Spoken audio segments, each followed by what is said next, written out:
మనుష్యుల మనసులను చదివి ఆ ప్రకారం వారికి వాక్యాన్ని అందించడం సేవకునికి చాలా కష్టతరమైపోతుంది ఈ రోజుల్లో. కాబట్టి ఒకవేళ నేను జ్ఞాపకం చేస్తున్నాను, పసరు పురుగని ఆలోచన చేస్తే కనుక శారీరక నీలో ఉన్నవేమో వాటిని నువ్వు తీసివేసుకోవాలి. గమనించు, ఆకులు అయిపోయినాయి, పూత అయిపోయినాయి, పచ్చదనం అయిపోయింది, ఇంకేముంటుందమ్మా? చెట్టు మోడు ఉంటుంది. ఆ మోడును ఏ పురుగులు పట్టుకునేట? చీడ పురుగులు పట్టుకునేట. చీడ, ఇలాంటి చీడ పురుగులు ఇంటికి ఒకటి ఉంటుంది, ఊరికి ఒకటి ఉంటుంది, సంఘానికి ఒకటి ఉంటుంది.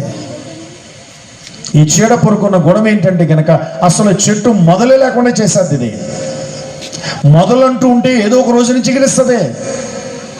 మోడు బారి పరిస్థితిని కూడా చిగురింప చేయగలిగిన గొప్ప దేవుడు మనం ఆరాధించే దేవుడు. కానీ ఈ చీడ పురుగు ఏం చేద్దంటే కనుక చెట్టుకున్నటువంటి కాండాన్ని పాడు చేస్తుంది, వేర్లతో సహా పాడు చేస్తుంది. ఆ వేర్లతో సహా